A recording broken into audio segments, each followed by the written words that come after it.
Chapter 1. The Anniversary Setup. The hotel ballroom smelled faintly of polished wood and champagne, the air alive with the soft clinking of glasses as servers moved briskly, setting the final touches for the evening. A string quartet rehearsed at the corner of the stage, tuning their instruments with practiced precision. Daniel Mercer stood at the center of it all, adjusting the cuffs of his navy blue suit and forcing his restless hands to stay still. "Mr. Mercer," the restaurant manager whispered, leaning in discreetly. "Your guests will begin arriving within the hour. Everything is as requested. The cake will be brought out on cue."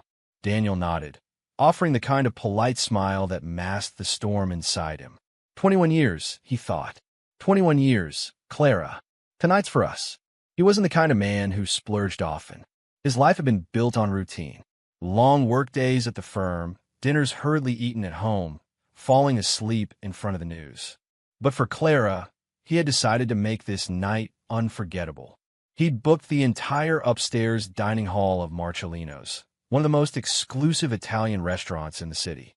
Friends, family, old neighbors, even Steve, his best friend since college, were on the guest list. It was expensive, yes, maybe a little reckless. But Daniel told himself it was worth it. You only celebrated a 21st anniversary once. He checked his watch again. Clara was still upstairs in their suite, getting ready. He had given her the presidential suite as a surprise gift earlier that afternoon, complete with roses and champagne. She had smiled, hugged him, whispered, "You didn't have to, Danny," in that familiar soft tone. But then her phone had buzzed, and she excused herself quickly, saying she needed to make a call. That had been 20 minutes ago. Daniel let out a slow breath, pushing the unease from his mind. Clara was probably calling her sister, maybe arranging some last-minute touch for the evening. She liked details, little surprises. Maybe she was planning one for him. He wanted to believe that. He walked back upstairs to their suite. The sound of running water filled the bathroom. The door was cracked, a strip of golden light spilling across the carpet. Daniel knocked lightly. "Clara? You almost ready? Guests will be here soon." Her voice came, muffled but sharp, from behind the door. "I'll be out in a minute, Daniel. Just fixing my hair." There was the faint, unmistakable click of a phone being set on the counter. Daniel hesitated, then forced a chuckle. "All right, but don't take too long. You know how your mother gets when she's waiting." Silence followed. He pictured her rolling her eyes, lips curled into that playful smirk she used when she thought he was being uptight. He walked back to the sitting area, staring out the tall window. Below, the city buzzed, taxis honking in frustration, headlights streaking like fireflies. He thought back to the first anniversary he'd celebrated with Clara, cheap wine, a broken-down car, and a candlelit dinner at their tiny apartment. He had worked 2 jobs back then, just to cover rent and her college tuition. She had been radiant that night, telling him she didn't need luxury, only him. Somewhere along the way, luxury had become part of the equation. Daniel didn't mind. He wanted to give her the world. But he sometimes wondered if he had lost something in the process. The bathroom door opened, interrupting his thoughts. Clara stepped out, wearing a deep emerald dress that clung to her in just the right places, her chestnut hair cascading down her shoulders in perfect curls. She looked stunning, breathtaking even. "Well," she asked, raising a brow, lips painted in a shade of red that made his throat dry. Daniel let out a low whistle. "You look like the reason they invented anniversaries." Clara smirked, adjusting her necklace. "You always were dramatic." She leaned in, kissed his cheek lightly, then pulled away before he could hold her longer. "You ready?" he asked. Her eyes flicked down to her phone, resting in her palm. She locked the screen quickly. "Yes, of course." Daniel forced a smile. He pushed down the twinge in his gut, telling himself not to be ridiculous. Tonight wasn't the night to question her mood. When they entered the ballroom, the guests erupted in warm applause. Clara's mother hurried forward, wrapping her daughter in a hug, while Daniel received hearty backslaps from old friends. Steve arrived shortly after, with his usual swagger, tossing an arm around Daniel's shoulder. 21 years, Steve said, grinning. "Jesus, Danny, you're making the rest of us look bad. My longest relationship was with a bottle of bourbon." Daniel laughed, clinking glasses with him. "Don't be jealous. Some of us got lucky." He turned to look at Clara, who was already surrounded by a cluster of women, her laughter ringing bright. The night unfolded with wine, laughter, and toasts. Daniel played the gracious host, shaking hands, sharing memories, retelling old stories of how he and Clara had met at a campus bookstore. Yet, despite the celebration, he found himself watching her more than he wanted to admit. She smiled, yes. She laughed. She played the perfect wife. But something in her eyes seemed distant, distracted, as if her mind was elsewhere.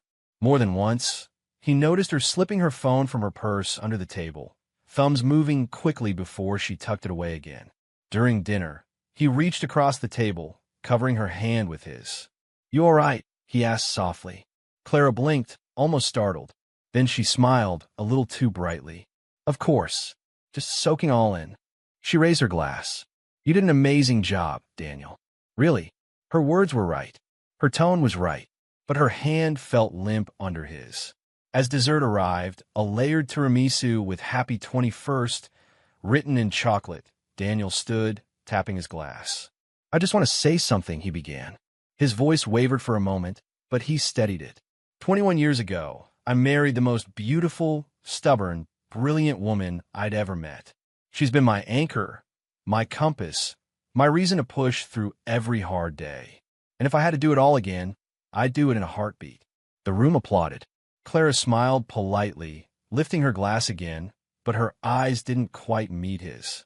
Daniel swallowed the lump in his throat, forcing his own smile wider. He told himself it didn't matter, that maybe she was just overwhelmed, maybe it was just nerves. Tonight was meant to be a celebration, not a night for doubts. As the applause faded, he leaned close, whispering, "Happy anniversary, Clara." She kissed his cheek, whispered back, "Happy anniversary, Daniel." Her phone buzzed again in her clutch. And for just a moment, as the music swelled and glasses clinked all around them, Daniel wondered if he was the only one in the room who believed everything was perfect.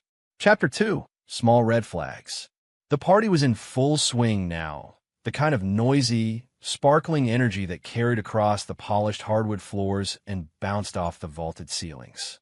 Waiters drifted between clusters of people, balancing trays of wine glasses. A steady hum of conversation filled the air, punctuated by bursts of laughter. Daniel stood by the edge of the dining area, his tie loosened just enough to make him look relaxed. He lifted his glass of Chianti, scanning the tables with a host's pride. Everyone seemed to be enjoying themselves.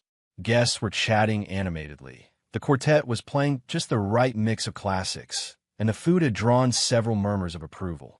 Everything looked perfect on the surface, but his gaze kept drifting back to one corner of the room where Clara sat with Steve. Steve was leaning in close, gesturing with his hands the way he always did when he told one of his exaggerated stories. Clara's laugh rose above the din, light and melodic, the same laugh Daniel had fallen for decades ago. Yet somehow, it landed differently tonight. Too loud, too eager. Daniel sipped his wine, watching them. Clara touched Steve's forearm briefly as she laughed again, leaning forward, her eyes sparkling. Steve grinned, smug and comfortable, like he belonged right there beside her. A knot tightened in Daniel's stomach. "Stop it," he told himself. "You're imagining things." Clara laughs with everyone.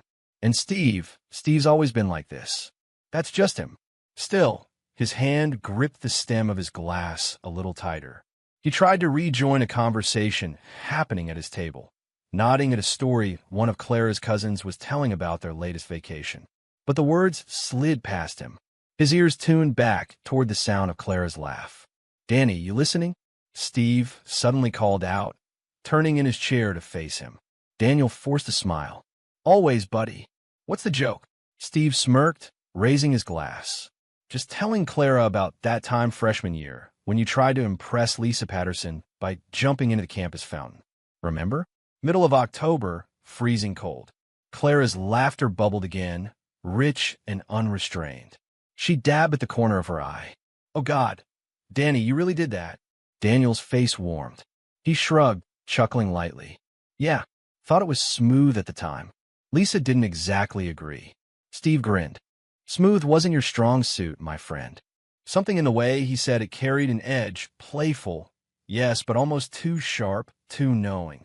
Clara swatted at Steve's arm with mock reproach, but she was still smiling at him, not Daniel. Daniel felt it then, that flicker of something unpleasant. He tamped it down immediately. Come on, don't be paranoid. They've known each other almost as long as you've known Steve. They're friends. That's all this is. He lifted his glass again, masking his unease with another sip. Later, during the main course, Steve pulled his chair closer to Clara's. They were shoulder to shoulder, leaning in, whispering something that sent Clara into another fit of quiet giggles. Daniel tried to focus on his meal, cutting into the roasted lamb, nodding politely at his brother-in-law's commentary about the wine list. But every time his knife scraped against the plate, the sound seemed to echo too loudly, his irritation bleeding into the gesture. He glanced up again. Clara tilted her head, her hair brushing Steve's arm. She said something, lips curved in a half-smile. Steve threw his head back, laughing in that booming way that demanded attention. A few people at nearby tables turned their heads. Daniel's chest tightened. Everything all right, Daniel? His sister asked softly from across the table. He blinked, forcing his features into something neutral. Of course. Just long day at the office before this. I'm fine. She studied him for a moment, clearly unconvinced, but didn't press. When the waiters cleared the plates and began pouring more wine, Daniel excused himself from the table. He needed air. He stepped onto the balcony, the cool night breeze hitting his face. The city stretched before him, lights twinkling against the dark sky. He gripped the railing, breathing deeply. You're overthinking this. Clara loves you. Steve's your best friend. Don't ruin tonight with stupid suspicions. Yet, beneath the reassurance, his gut gnawed at him. It wasn't just the laughter. It was the looks, the quick glances, the subtle shifts in posture. A kind of electricity between them he couldn't explain away. He rubbed his temples. Maybe it's me. Maybe I've been so consumed with work that I'm seeing shadows where there aren't any. She deserves fun. She deserves attention. And Steve's just Steve. A voice behind him broke his thoughts. There you are. Clara stepped onto the balcony, the hem of her emerald dress brushing the doorway. She held her glass delicately, the city lights glinting off the rim. Daniel turned, smiling faintly. Needed some fresh air. You enjoying yourself? She tilted her head, studying him. Of course. Why wouldn't I? You seem, he hesitated, distracted, maybe. Everything all right? Clara's lips curved into a small smile. I'm fine, Danny. Just having fun. Don't overthink it. She stepped closer, brushing a hand along his arm. You did a wonderful job tonight. Really, I'm proud of you. The words soothed him, if only slightly. He kissed her temple, inhaling the familiar scent of her perfume. I just want it to be perfect for you. Clara squeezed his hand lightly, then pulled away. It is. Now, come back inside. Everyone's asking where you went. As she turned, Daniel caught the faint glow of her phone in her other hand. A message lit up the screen before she quickly locked it and slipped it back in her clutch. His chest gave another tight squeeze. Back inside, Steve was waiting near their table, laughing with a few of Daniel's coworkers. When Clara joined him, Steve bent close to say something in her ear. She smiled, her eyes flicking briefly toward Daniel before returning to Steve. Daniel sat down slowly, his pulse a little faster than before. It's nothing, he told himself again. You're being paranoid. Steve's always been playful, and Clara's always been social. But the unease stayed, coiled in his gut, refusing to leave. Chapter 3, The Whisper and the Cheek Kiss. The night had reached its warm, buzzing peak. Glasses clinked, laughter rippled across the ballroom, and the quartet shifted into a livelier tempo. Daniel stood near the dessert table, greeting an old neighbor with the kind of polite smile that now felt mechanical. His mind wasn't on the conversation. It hadn't been for most of the evening. No matter how much he tried, his gaze kept drifting across the room, drawn to two figures by the bar. Clara and Steve. They stood a little apart from the rest, angled toward each other as if sharing some secret the world had no business hearing. Clara's hand brushed the stem of her martini glass. Her body turned fully toward him. Steve leaned in, that smug grin plastered across his face. Their heads were close enough that Daniel wondered if they could feel each other's breath. The neighbor's voice faded into static. Daniel excused himself abruptly, muttering something about checking on the staff, and began to weave his way through the crowd. His pulse quickened with every step. "Don't be ridiculous," he told himself. "They're probably talking about the food or the music or God knows what. Steve's always been a joker. Clara laughs at everything." But his legs didn't stop moving. His chest felt tight, each inhale shallow. He slowed as he neared the bar, not wanting to appear like he was eavesdropping. He positioned himself behind a group of chatting co-workers, half hidden, his ears straining toward the sound of their voices. "You believe he still thinks they're his kids?" Clara's voice floated to him, low, threaded with laughter. The words sliced into Daniel's chest like a blade. His stomach dropped, a cold wave rushing over him. Clara tilted her head, smiling at Steve. Then, as casually as if she were leaning in to brush a stray eyelash away, she pressed her lips against his cheek. A soft kiss. Quick, intimate. Daniel froze, the blood roaring in his ears. Steve chuckled, smirking as he swirled the whiskey in his glass. "And with all the money he's put into private schools and trips, we couldn't have done it better ourselves." The laughter that followed was quiet, private, meant for only them. Daniel's throat constricted. His grip tightened around his glass so fiercely he was afraid it might shatter. No, this isn't happening. I didn't just hear that. I didn't just see that. But the truth was there, undeniable, unfolding in front of his eyes. Before he could move, before he could even breathe, another voice joined them. Emma, their oldest daughter. She sauntered over, her heels clicking against the polished floor, a mischievous grin playing on her lips. She slipped between them with the ease of someone who had done it 100 times before, looping an arm through Steve's. "Yeah," she chimed in, rolling her eyes. "Uncle Steve is way more fun than our loser dad, anyway." Her words struck harder than any physical blow could have. Daniel's world fractured in that moment. The room spun around him. The sound of music and chatter dulled to a hollow echo. The sight of Clara's laugh, Steve's smirk, Emma's smirk, all of it seared into his mind like a brand. He couldn't move, couldn't breathe. He just stood there, staring at the people he thought he knew, realizing in an instant that everything he had built, everything he had given, had been a lie. And nothing would ever be the same again. Chapter 4. The Public Meltdown. The glass in Daniel's hand trembled. His knuckles whitened as he gripped it, staring across the ballroom at the three faces that had just shattered his world. Clara, her lips curved in that smug little smile.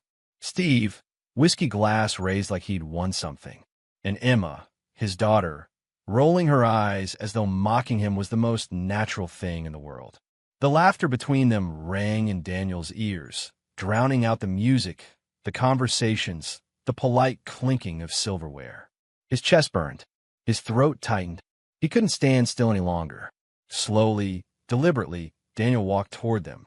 Each step felt like it shook the floor. People noticed, heads turned, conversations faltered. The quartet trailed off mid-song, the strings echoing awkwardly into silence. By the time Daniel reached the bar, the entire room had gone quiet. Clara noticed first. Her smile faltered just slightly, but then she straightened, her expression morphing into something casual, dismissive. "Danny," she said lightly, swirling her drink, "why are you glaring at us like that?" Daniel's voice came out low, hoarse, and trembling with rage. Don't you dare play innocent." A ripple of unease moved through the crowd. Steve smirked, setting his glass down with a little clink. "Hey, buddy, relax. You're making a scene." Daniel's jaw clenched so tight it hurt. A scene. His voice rose, cracking through the silence like thunder. "I just overheard my wife kissing my so-called best friend and telling him I've been raising his children. And you think I'm making a scene?" Gasps rippled through the room. Several guests exchanged stunned glances. Someone muttered, "Oh my God." Clara laughed, a short, brittle sound. She waved her hand dismissively. "Daniel, for God's sake, you must have misheard. You've had too much wine, that's all. Sit down before you embarrass yourself further." Misheard, Daniel barked. His face flushed, sweat prickling his forehead. He pointed at her, his hand shaking. You kissed him. Right here. Tonight. And you. He turned to Steve, eyes blazing. You didn't even deny it. You sat there and bragged about it. Steve leaned back against the bar, unbothered. He gave a half shrug, lips curled into a smug grin. What can I say, Dan? Some things just work out better for everyone. Daniel lunged forward, but two guests quickly stepped between them, hands on his shoulders, murmuring, Easy, Daniel. Easy. Clara's voice cut through, sharp and commanding. Enough. She glared at him, her mask slipping, her tone dripping with condescension. You're overreacting like a child. Do you really want to ruin our anniversary party over some joke? Over nothing. Emma, still hanging off Steve's arm, rolled her eyes dramatically. God, Dad, you're so pathetic sometimes. Uncle Steve was just joking. You always think everything's about you. Daniel turned to her, his heart splitting. Emma, his voice cracked. You think this is funny? To call me a loser? To mock me in front of everyone? After everything I've done for you? Emma crossed her arms, scowling. All you ever do is work. You're never around. Steve actually pays attention to us. Her words cut deeper than any knife. The silence in the ballroom was suffocating now. Every guest stood frozen, watching the Mercer family implode before their eyes. Daniel's hands trembled. His whole body shook with rage and grief, but his voice grew colder, steadier, like steel hardening under fire. He straightened his shoulders, his expression shifting from wounded to resolute. Party's over, he announced, his voice carrying across the room. Everyone out. Go home. There's nothing to celebrate here. Murmurs swept through the guests.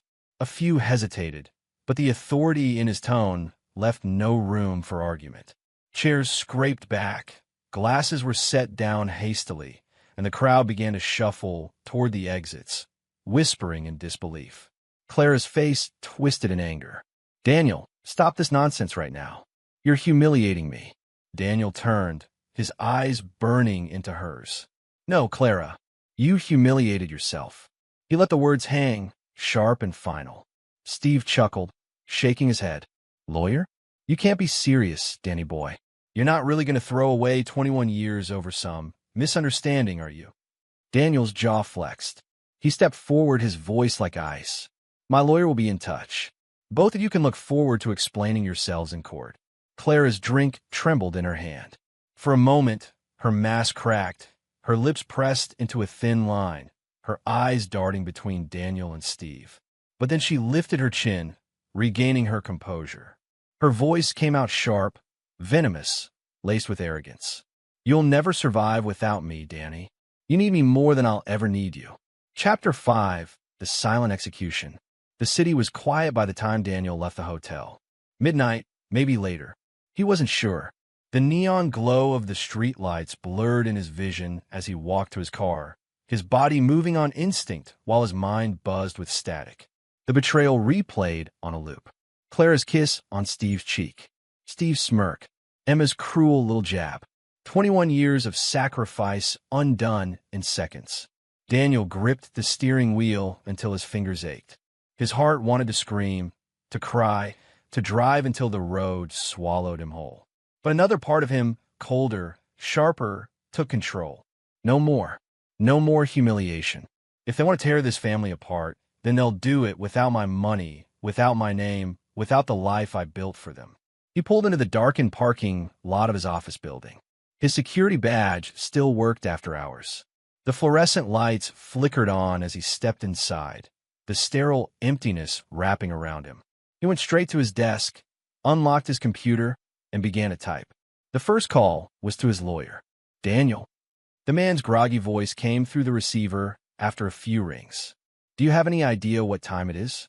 I don't care what time it is, Daniel said, his voice steady, eerily calm. I need you to start drafting divorce papers. Tonight. Non-negotiable. There was a pause. Divorce? Daniel, what she's been cheating, he cut in. His jaw tightened, the words bitter in his mouth. With Steve, my best friend.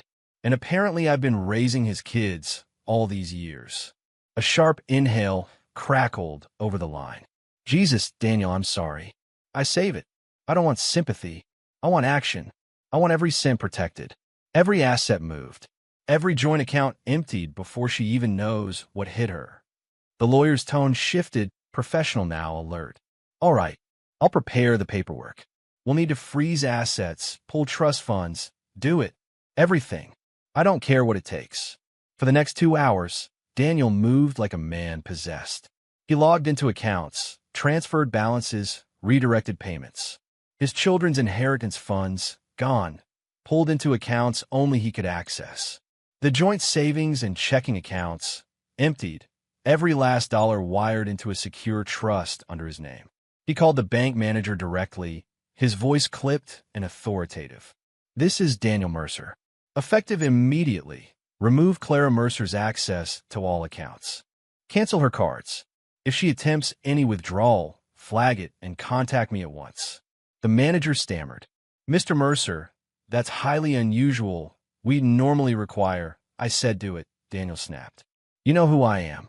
You know what I've deposited into your bank over the years. Don't make me take my business elsewhere. Yes, sir. Understood. Click. Done. Every keystroke, every phone call was another brick in the wall he was building between himself and them.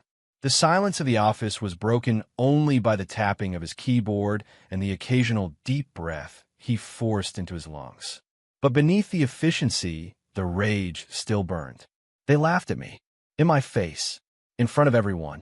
He remembered Emma's words, loser dad. His throat tightened, but he pushed the emotion down, burying it under layers of steel. You want Steve to be the fun one? Fine. Let him try paying for your private school, your vacations, your clothes, your future. Let's see how fun he is when the bills come due. His reflection in the office window caught his eye. The man staring back looked older, harder. His eyes were hollow, his jaw clenched tight. He barely recognized himself. Good, he thought bitterly. The old me was a fool. This one won't be. By dawn, the groundwork was done. The divorce papers were in motion. The accounts were sealed. The cards were canceled. Clara would wake up to find her world dismantled, her safety net gone. Daniel drove home, the first light of morning staining the horizon. His chest ached with exhaustion, but he felt no relief. Only grim satisfaction. When he walked into the house, Clara was waiting in the kitchen. She was still in last night's dress, her makeup smudged, her hair a tangle. Her arms were crossed, her eyes red from crying, or maybe from rage. You storm out of our anniversary party and disappear all night, she snapped. Do you have any idea how ridiculous you looked? Everyone's going to be talking about this for weeks. Daniel said nothing. He walked past her, grabbed a glass of water, and drank. Clara slammed her hand on the counter. Don't you ignore me. You think you can humiliate me like that? You think you can just... Her phone buzzed on the counter. She grabbed it, her eyes scanning the screen. Then her face drained of color. What is this? She tapped furiously, scrolling. My cards declined? Daniel, what the hell is going on? Daniel set the glass down slowly. He turned, his eyes cold. Welcome to your new reality, Clara. No more dinners on my dime. No more clothes, no more trips, no more pretending. You wanted Steve? You've got him. Let him pay for you now. Her mouth fell open, stunned. You can't just cut me off. Those accounts are mine too. They were, Daniel said flatly. Not anymore. At that moment, the front door swung open. Steve stumbled in, still in last night's suit jacket, his tie askew. Clara, what the hell? My car just got declined to the gas station. They said the account's frozen. Clara turned to him, panicked. He did it. He's cutting us off. Steve's smirk was gone now. His face flushed, his eyes wide. Daniel, you son of a... But Daniel didn't flinch. He simply stared at them both, his expression carved from stone. Inside, the pain still clawed at him, raw and bleeding. But above it all sat the cold, ruthless truth. They would never see another cent of his money again. Chapter 6, Vanishing Point. The morning sun crept over the horizon, spilling gold into the quiet suburban street. For the first time in 21 years, Daniel looked at his home not as a sanctuary, but as a prison. The walls that once echoed with laughter now felt suffocating, corrupted by lies he couldn't unhear. He stood in the doorway of his study, a leather duffel bag open on the desk.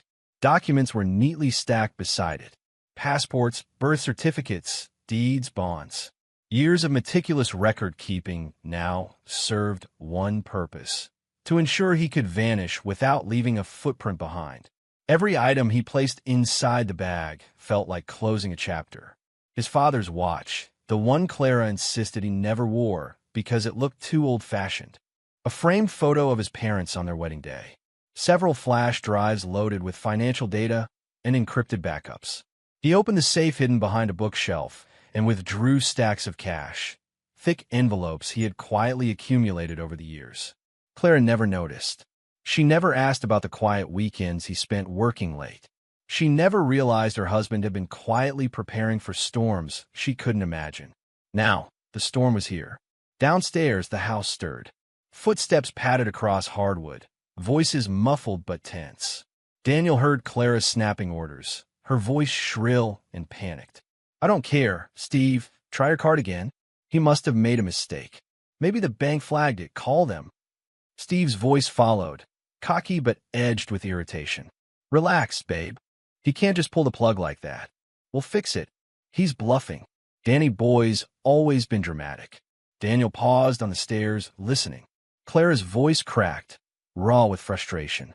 "Dramatic? He embarrassed us in front of everyone last night. He stormed out, and now everything's frozen. The mortgage, the kids' tuition. Steve, my card was declined buying coffee this morning." Coffee. Their panic should have brought Daniel satisfaction, but instead it only deepened the hollow ache inside him. "They don't miss me. They miss what I gave them." He moved silently, like a shadow, into the bedroom. Clara's vanity was cluttered with jewelry and trinkets, most of them purchased with his long hours at the firm. He picked through carefully, choosing only what could be pawned or traded without drawing attention. The diamond bracelet from their 15th anniversary, a gold chain he once caught Steve admiring, earrings he had bought after a big promotion. He tucked them into the duffel. No guilt, no hesitation. She had already stolen far more from him: years, dignity, trust. By mid-morning, the bag was packed, the house strangely still.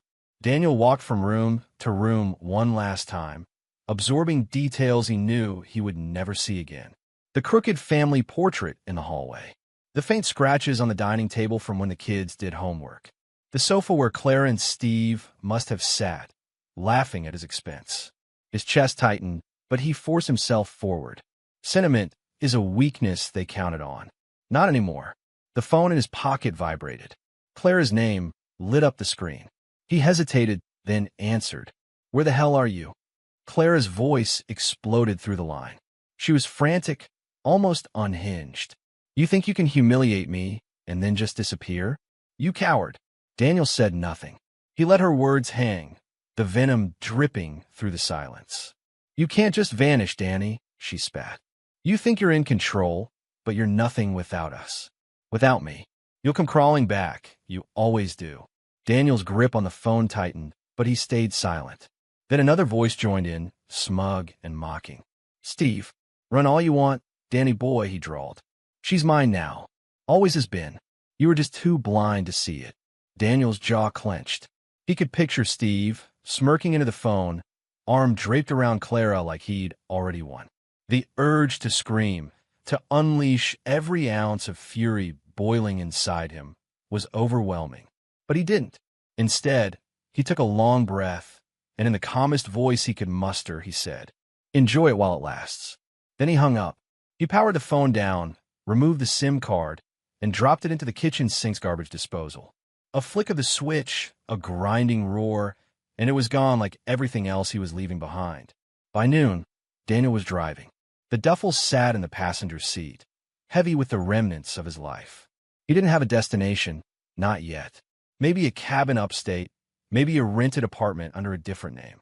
Wherever it was, it would be far from here, far from the people who had laughed at him while draining him dry. As the highway opened up ahead, a strange calm settled over him. The pain was still there, sharp and raw, but underneath it burned something stronger. Resolve. Never again. Never again will I be humiliated. Never again will I let someone take from me without consequence. The skyline shrank in his rearview mirror, the world he built fading into the distance. For the first time in 2 decades, Daniel felt something he hadn't known he was missing. Freedom. And with it came a vow, silent but unshakable. He would never be humiliated again. Chapter 7, 5 years later. The morning sun hit the glass towers of downtown Dallas, painting them in fire and gold. Daniel adjusted his cufflinks in the reflection of his office window, taking in the skyline with quiet pride. 5 years ago, he had left everything behind with nothing but a duffel bag and the weight of betrayal on his shoulders. Now, he stood at the top of a financial consulting firm he built from scratch under a new name. David Cross. The name felt real now. He had grown into it, shed his old skin. The man who once begged for scraps of affection from his wife and children was gone. In his place stood someone leaner, sharper, stronger. His suits fit better. His body was toned, the result of early mornings at the gym instead of late nights drinking away exhaustion. His eyes, once dulled by years of being dismissed, carried a steeliness that came from surviving hell and walking out the other side. Flashback. The first years. But it hadn't been easy. The first year nearly broke him. Nights in a dingy motel room, the whine of neon lights bleeding through the blinds, his mind replaying Clara's laughter with Steve, Emma's cruel words. Uncle Steve is way more fun than our loser dad. He'd stare at the ceiling until morning, every betrayal gnawing at him. Loneliness was its own kind of torture. He thought of calling, of reaching out just to hear their voices again, but he stopped himself. Pride held the line where love had failed. So he poured everything into survival. He invested the assets he'd salvaged, quietly growing his money. He studied new markets, forged new contacts, forced himself to network when all he wanted was isolation. The rage, the heartbreak, it all became fuel. By the third year, he was thriving. He bought a condo with a view of the city skyline. By the fourth, his firm had 20 employees and clients that stretched across state lines. By the fifth, he was wealthier than he'd ever been. But it wasn't just about money. It was about power, the kind no one could ever take from him again. Daniel now. Mr. Cross, your 10 o'clock is here. His assistant's voice came through the intercom. Daniel smiled faintly. Even his employees saw him as a man in control, not someone to pity. Send them in, he replied, his voice calm, measured, confident. As the meeting began, his thoughts drifted, not to numbers but to ghosts. He rarely let himself think of them anymore. Clara, Steve, Emma, the family he had once believed in. Were they happy? Did they laugh as they used to, with him shut out of the picture? He doubted it, and part of him hoped they weren't. Meanwhile, Clara and Steve, 2 states away, in the crumbling shell of the house Daniel had abandoned, Clara slammed a cupboard door shut. "Damn it, Steve, we're out of coffee again," she snapped, her voice hoarse from years of cigarettes and cheap wine. From the living room, Steve grunted, eyes glued to a muted sports broadcast. His gut hung over the waistband of his sweatpants, a far cry from the cocky charm he once flaunted. "Then go buy some," he muttered without looking at her. "With what money?" she shot back. "You think the world runs on IOUs?" Steve turned, his face sour. "Don't start, Clara. I told you my hours got cut. You're welcome to get off your ass and find a job yourself." Clara's laugh was bitter. "Oh, right. I gave 20 years of my life to being a wife and mother, and now I'm supposed to flip burgers while you sulk on the couch? That's rich." The house itself echoed their ruin. The once pristine kitchen tiles were cracked. The paint peeled in corners. The grass outside was overgrown, the fence falling apart. What had been a symbol of success during Daniel's years of sacrifice had become a monument to decay. Emma and the kids. Upstairs, Emma scrolled through her phone, ignoring the muffled shouting downstairs. At 22, she was bitter, disillusioned, and tired. She had dropped out of college after 1 year, unable to keep up once the tuition check stopped. She resented her mother most of all. "You ruined everything," she spat one night during an argument. "Dad paid for everything, and you let it all burn because you couldn't keep your legs closed." Clara had slapped her, but the sting was nothing compared to the words that followed. "At least he loved us," Emma said coldly. "You don't even know how." The younger kids had drifted further still.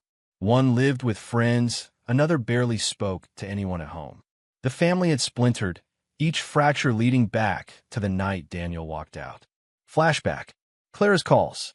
Daniel remembered those early months after his disappearance, when Clara would call his old number endlessly. "Danny, come back. We can fix this." Her messages had begged at first. Then they turned to rage. "You coward. You think you can run forever?" And eventually, to despair.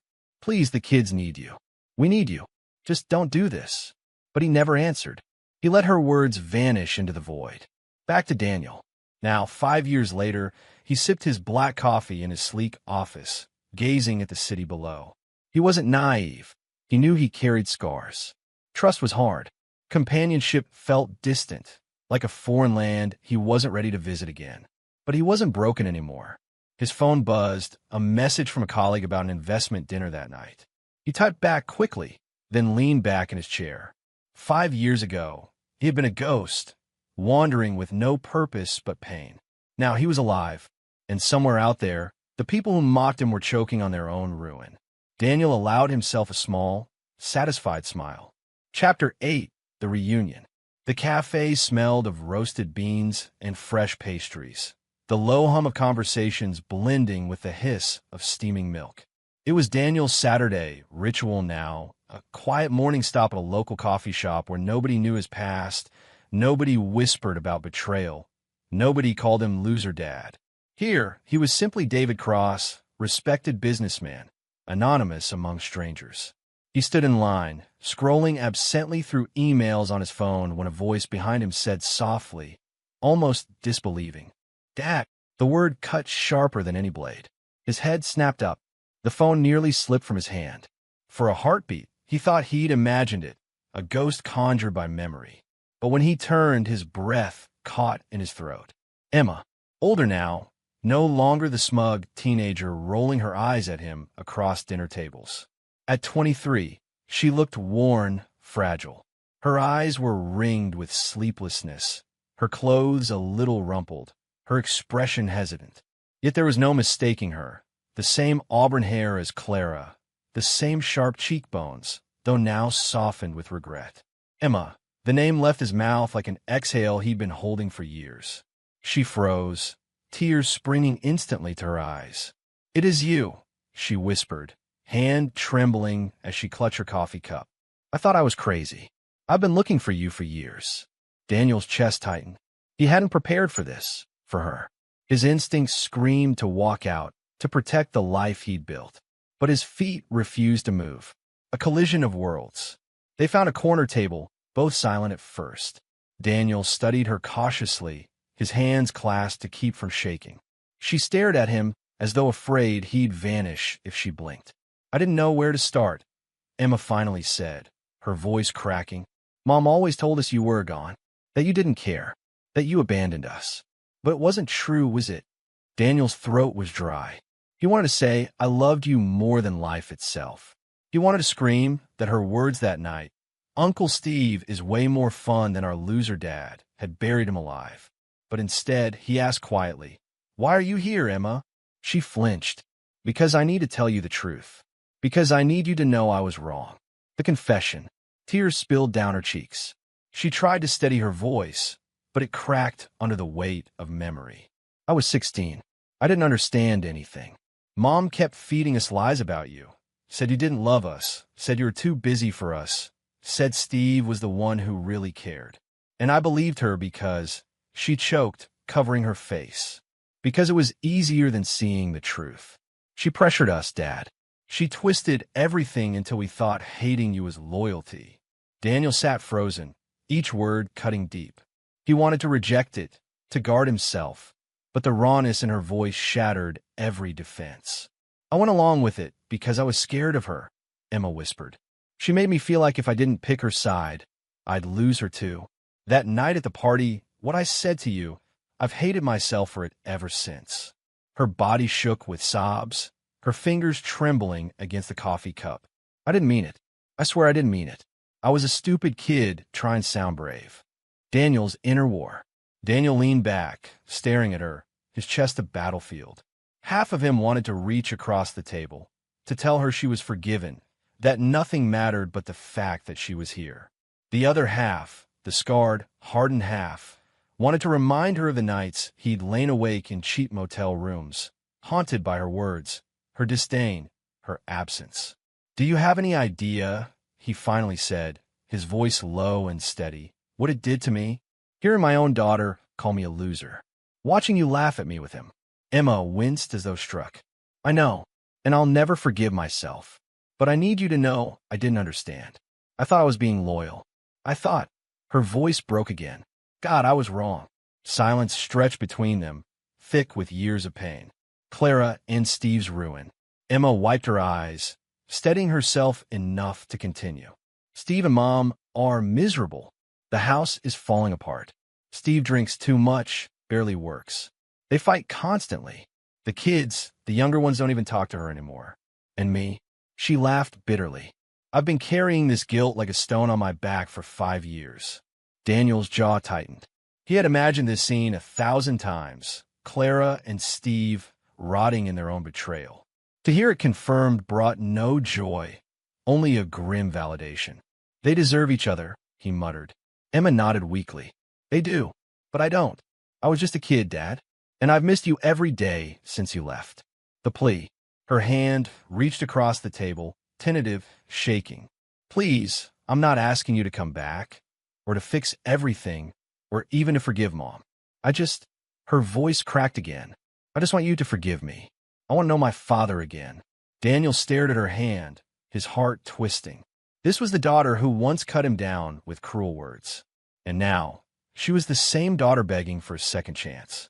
His mind replayed the motel nights, the emptiness of starting over, the rage that had forged his new identity. Could he allow her back into his life without reopening those wounds? Bitterness whispered, "She chose them once. She'll hurt you again." But compassion, buried though it was, asked, "Or is this the chance to heal what you lost?" Daniel's response. Daniel inhaled deeply, eyes fixed on hers. "Emma, you don't know how many nights I wished you'd call me. That any of you would call me. I thought I was dead to you all." "You weren't," she said fiercely, gripping his hand now. "Not to me. Not really. I just didn't know how to reach you." His chest ached. He didn't pull his hand away, but he didn't close around hers either. "Your words hurt me more than your mother's ever could," he said, "because I believed I'd lost you. And I don't know if I can ever forget that." Emma's tears flowed again. "Then don't forget. Just let me try to make it right." Daniel's heart pounded in his ears, torn between the man he had become and the father he once was. He had rebuilt his empire on silence and distance, but here was his daughter, offering a bridge back to something human. And for the first time in years, he didn't know which side of himself to trust. Chapter 9. Confrontation with the past. Word traveled faster than Daniel imagined it would. Perhaps it was inevitable. No man could vanish for 5 years, build a new life, and stay invisible forever. Emma had found him. Emma had cried in that cafe, confessed her regrets, and in her fragile attempt to repair what had been shattered, she had unknowingly opened a door Daniel had nailed shut. The knock came 3 days later. It was not timid. It was sharp, pounding, the kind of knock that carried entitlement, rage, and demand. Daniel stood in his quiet, modern home, glass walls framing the city he now owned a piece of, and felt the air shift. He knew before opening it. His past had found him. When he pulled the door wide, there she stood. Clara. Tom had not been kind. Her once meticulously polished beauty was fading beneath the strain of years without money or adoration. Lines carved her face, her hair dulled, her eyes still sharp but now hardened with bitterness. Behind her, leaning against the porch rail like a man trying to summon swagger he no longer possessed, was Steve. Bloated, unshaven, a washed-up shadow of the arrogant friend he once was. "Daniel," Clara hissed, her voice a cocktail of fury and desperation. "So it's true. You're alive." Daniel didn't flinch. "Alive and well. Can't say the same for you two." Her lips curled. "You bastard. You disappeared and left us to rot. Do you have any idea what you did to this family?" "Yes," Daniel said flatly. "I saved myself." The invasion. Clara shoved past him into the foyer, her heels clacking angrily on the polished wood floor.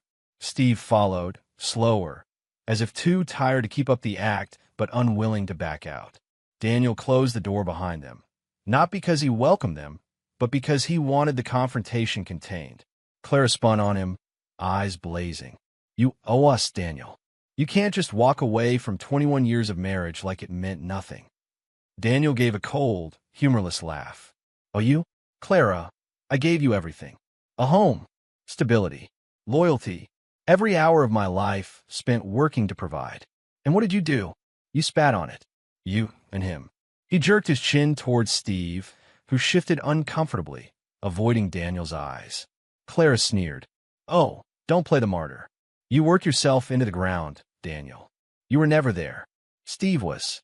That's why the kids, don't you dare. Daniel cut her off, voice like steel. Don't you dare use them as your excuse. You poisoned them against me, and you know it. Steve's collapse. Steve finally spoke, though his voice lacked the cocky edge it once carried. Look, Danny boy, let's not get too dramatic. We all made mistakes, right? But 5 years you could have helped. You could have sent money. You left us with nothing. Daniel turned his gaze on him, icy and unwavering. Nothing is exactly what you earned, Steve. You took my family, my home, my dignity, and you mocked me for it. And now you're here because without me, you have nothing. Tell me, how's that feel? Steve's jaw tightened, his shoulders slumping. He didn't answer. Clara's desperation. Clara stepped closer, her perfume cloying but cheap compared to the luxury scents she once bathed in. You think you're free of me? You think vanishing absolves you? No, Daniel. You're still legally tied to me. 21 years of marriage. You can't erase that. The law. Daniel cut in with a razor smile. The law? I divorced you the night I left. My lawyer had the papers ready before you even realized I was gone. You signed, Clara. Maybe you were too drunk on Steve's promises to notice, but you signed. You got nothing then, and you'll get nothing now. Her face twisted, rage and disbelief warring with each other. You heartless son of an O, Daniel said, stepping forward, his voice rising. Heartless would have been staying. Heartless would have been continuing to let you bleed me dry while you laughed behind my back. Walking away was the only merciful thing I did. The duel of words. Clara's voice sharpened into venom. You'll never survive without me, Danny. You were always weak. I carried the charm, the spark. You were just a paycheck. That's all you've ever been. Daniel smirked, unshaken. Funny, this paycheck is standing in a multi-million-dollar home, while you're dressed like you crawled out of a bargain bin. Who's weak now, Clara? Her eyes flickered, just for a moment, revealing the crack in her armor. Steve muttered, almost to himself, we should have. His words trailed off, swallowed by the thick silence. Daniel seized on it. Say it, Steve. You should have never betrayed me. Never thought you could replace me. Because here's the truth, you never could. You were a parasite, and she was a fool. And together, you destroyed yourselves. Closure. Clara's face flushed red, her fists clenched. You think this is over? You think you can humiliate me and walk away? Daniel's voice dropped, calm and final. It's already over, Clara. At the end of the day, you kissed him in front of me and laughed about it. I'm not here to fight with you. I'm here to end you. And the truth is, you ended yourself. Steve exhaled heavily, his bravado evaporated. He looked at Clara with something like resentment, then back at Daniel with hollow eyes. We just thought you thought wrong, Daniel snapped. The room fell silent, the weight of his words hanging like a guillotine. Clara's chest heaved, her eyes glossy not with sorrow, but with fury she couldn't unleash. Steve looked like a man already defeated, his shoulders sagging under years of bad choices. Daniel took a step back, pointing to the door. Get out, both of you. Whatever fantasy you had about me saving you, erase it. You get nothing. Not now. Not ever. The final blow. Clara stood rooted, shaking, her mouth opening to unleash another volley, but Daniel's voice thundered over her. I gave you everything, Clara. I gave you 21 years of my life, my trust, my loyalty. And you spat on it. You mocked me. You raised my children to hate me. And now, his voice dropped to a cold whisper. Now you get nothing. The words landed like a verdict. Clara's lip trembled, but she forced her chin high, pride clinging to her even as it bled out of her. Steve shuffled toward the door without another word. After a moment, Clara followed, heels clicking like gunshots in retreat. Daniel watched them go, his chest rising and falling with steady breaths. He didn't shout after them, didn't gloat, didn't revel. He simply closed the door, and with that sound, the latch clicking into place, he knew the past no longer owned him. Chapter 10, Redemption and Final Lesson. The city was quiet that morning, sunlight spilling over the horizon, washing Daniel's office in a soft, golden glow. He sat at his desk, coffee untouched, eyes distant as if he were seeing through the glass into a life he had long left behind. 5 years. 5 years since he had vanished. 5 years since betrayal had burned through his family like wildfire. He had rebuilt himself, his fortune, and his pride, but the emotional debris of what had been lost still lingered, like shadows clinging stubbornly to corners. He heard the knock before it came, a soft, hesitant rap at the door. His heart rate ticked up, not from fear, not from rage, but from something older, deeper. He knew who it would be before the door even creaked open. Emma. She stepped in, hesitant, hands clasped in front of her, her eyes a mixture of awe and apology. Her auburn hair had grown longer, her posture straighter, and yet there was an unmistakable fragility in her expression. "Hi, Dad," she said softly, almost a whisper. Daniel closed his laptop and gestured toward the chair opposite him. "Sit," he said. His voice was calm, composed, but carried the authority of a man who had survived storms no one else could imagine. She perched on the edge of the chair, fidgeting slightly, clearly nervous. I didn't know if I'd ever see you again," she admitted, her voice trembling. "You're here now," Daniel said, letting the words hang. He leaned back, steepling his fingers. "So what do you want, Emma?" Her gaze dropped. I want to try to rebuild. Not everything, I know that's impossible, but some part of us. Maybe just a relationship between us." Daniel's lips pressed into a thin line. He remembered her childhood, the rolling eyes, the cruel words, the blind allegiance to Clara and Steve. But he also remembered the tears she had shed in that cafe months ago, the honesty in her voice when she confessed how she had been manipulated, pressured to hate him. "Emma," he began slowly, "I can't pretend the past didn't happen. I can't erase the words, the actions, the way I was treated. Trust doesn't rebuild itself overnight." "I know," she said quickly, her voice desperate. "I know, Dad, but I'll earn it. I swear, I'll earn it if you let me." Daniel studied her, searching for the echoes of the girl he once knew and the young woman she had become. He saw it, the vulnerability beneath the guilt, the desire for redemption. "Then we'll start there," he said finally, his voice firm but gentle. "Trust must be earned, and you'll have to prove you're serious. No shortcuts, no lies." Emma's shoulders sagged in relief. She smiled, a small, tentative thing, and he felt the first real tug of warmth in years. The first steps. Over the next few months, their relationship grew slowly, like a fragile sapling pushing through hardened soil.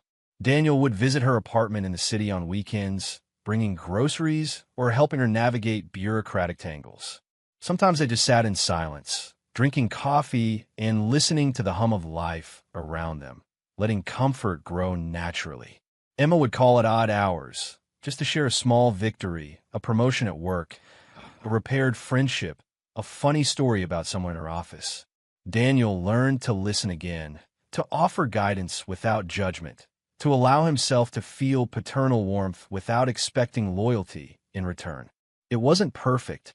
There were missteps, words spoken too sharply, emotional walls that creaked and threatened to collapse. But each conversation, each interaction, built a bridge stronger than any force of resentment. Reflection. One evening, Daniel found himself sitting alone on his balcony, city lights twinkling below like a sea of stars.